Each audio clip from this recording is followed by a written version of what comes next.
Alors, qu'est-ce que vous constatez? Nous avons deux schémas ici, n'est-ce pas? Oui. Voilà. Et qu'est-ce qu'on nous dit? Chez le maïs, au moment de la fécondation, le tube pollinique qui entre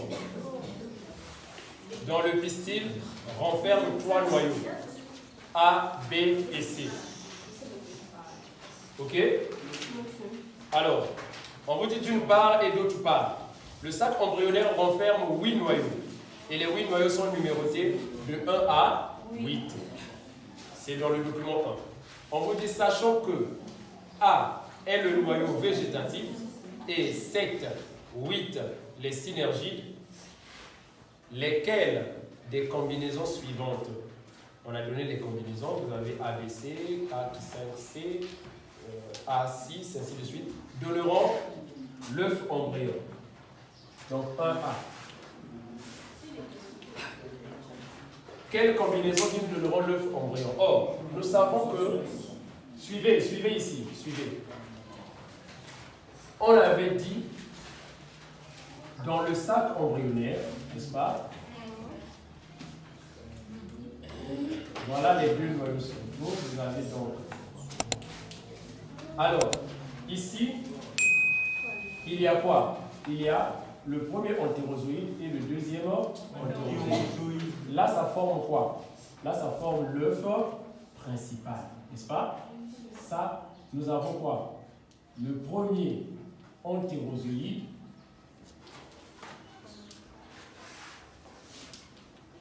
Le premier entérozoïde. Et là, nous avons quoi? L'osphère. On avait dit dans le cours, les deux là forment l'œuf principal. Et l'œuf principal en question est diploïde. Et ici,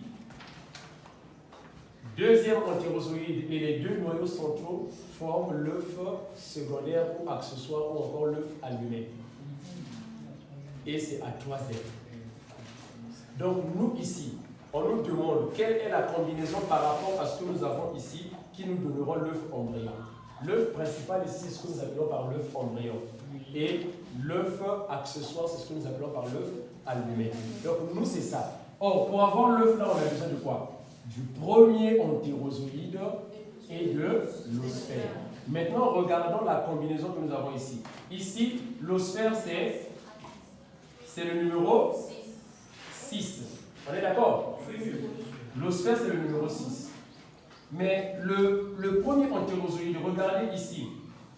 Ça, c'est le tube pollinique, n'est-ce pas? Le tube pollinique a le premier et le deuxième entérozoïde. Ça va? Le premier entérozoïde est là. Le deuxième entérozoïde est là. Nous avons besoin de quel entérozoïde? Le premier, donc j'ai besoin de... Alors, est-ce que nous avons B6 dans notre combinaison ici? Ah, ça y est là, n'est-ce pas? Donc ici, on mettra quoi?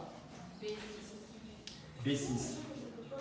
Donc, pour mieux signifier, parce qu'on peut mettre exactement comme ça, donc on va dire ici, l'œuf embryon, ok? La combinaison c'est B6. Maintenant, le petit B, c'est l'œuf allumé.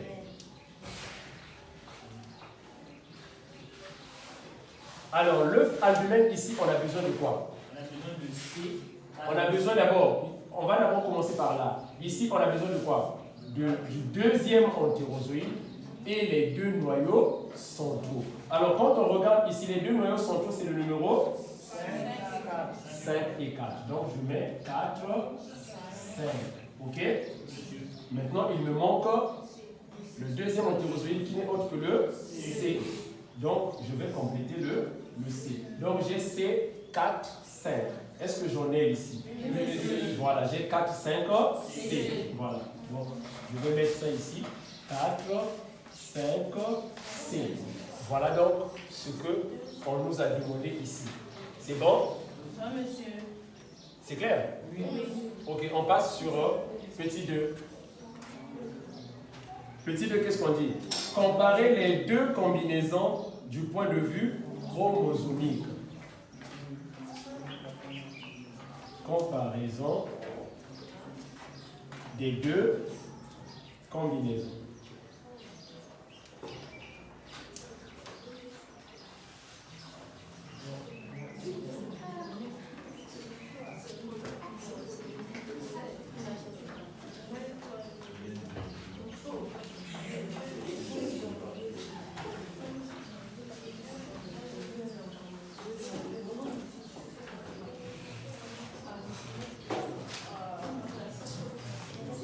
Alors, les deux déjà, leur point commun ici, les deux sont des œufs, n'est-ce pas? Les deux sont des œufs formés par la fécondation occasionnée par des entérozoïdes, n'est-ce pas? Maintenant, ici, la différence ici entre les deux combinaisons, c'est bon? C'est quoi déjà? La combinaison B6 est la deuxième combinaison. Donc, B6 est à deuxième chromosome, c'est-à-dire ils sont diploïdes. Et 4, 5, C est à troisième chromo ou encore triploïde. Ok? Bon. Des deux œufs, lequel donnera la plantule dans la graine mûre?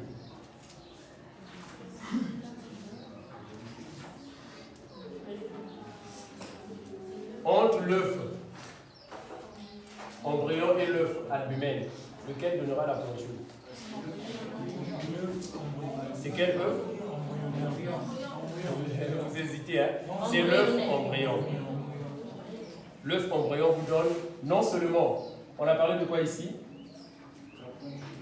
La plantule. C'est ça, non?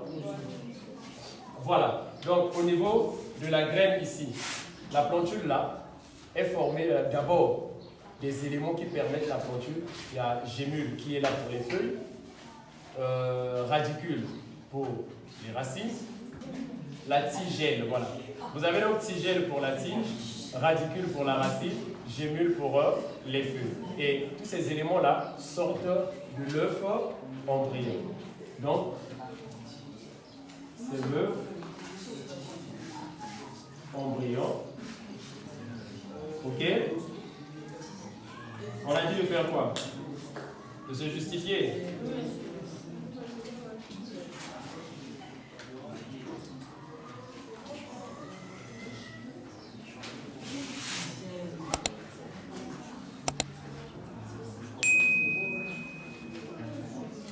Donc l'œuf embryon ici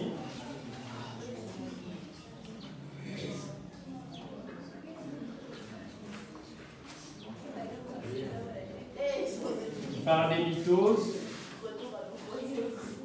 donne la radicule, la tigelle, la gémule, qui forme la plantule. Il y a même aussi la partie des cotylédons. Donc, voilà un peu ce qu'il fallait dire. Alors, on vous demande d'expliquer en quelques lignes la double fécondation. Explication. Donc, petit 4. Explication.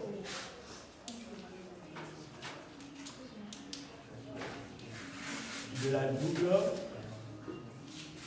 fécondation.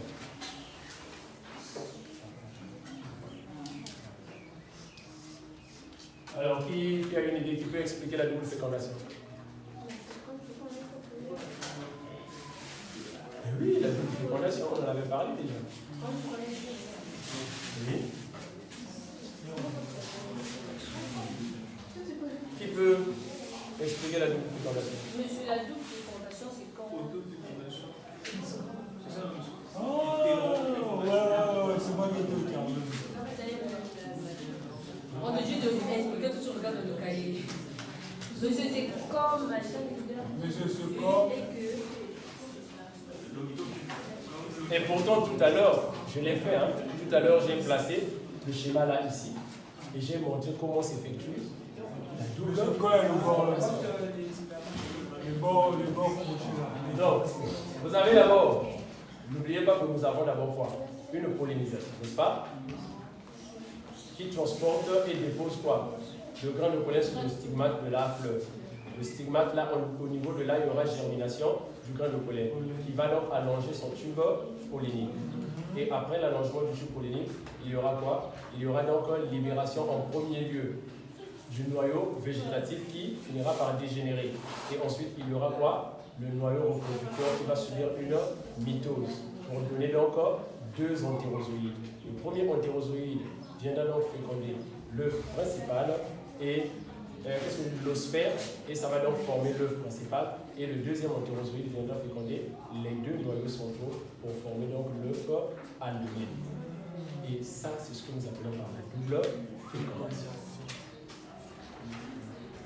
Maintenant, ici, on nous a dit en quelques lignes. Donc, on ne va pas tirer ça depuis la pollinisation là-bas. Ça va? Donc, on va seulement dire le grain de pollen.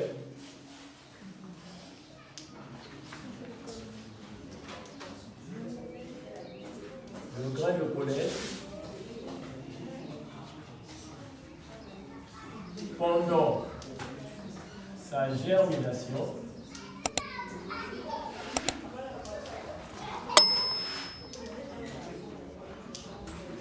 libère deux entérozoïdes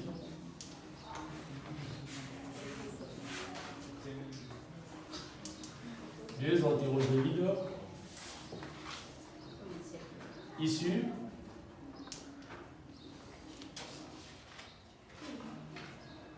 de quoi? Nous avons dit du noyau reproducteur. Issus du noyau reproducteur après une mitose.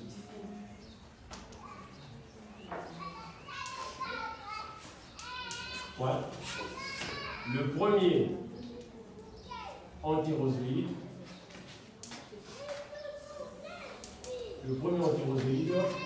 féconde l'osphère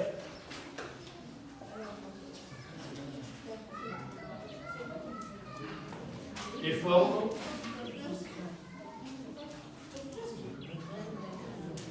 l'œuf embryon et le deuxième entérozoïde féconde les deux noyaux centraux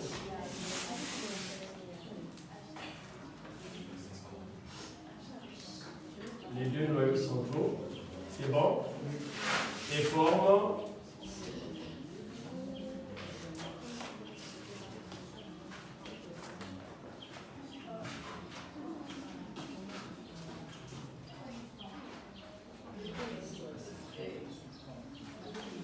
les deux, hein? Donc là aussi, et forme quoi? L'œuf allumé. C'est bon? 2 points. C'est la double fécondation.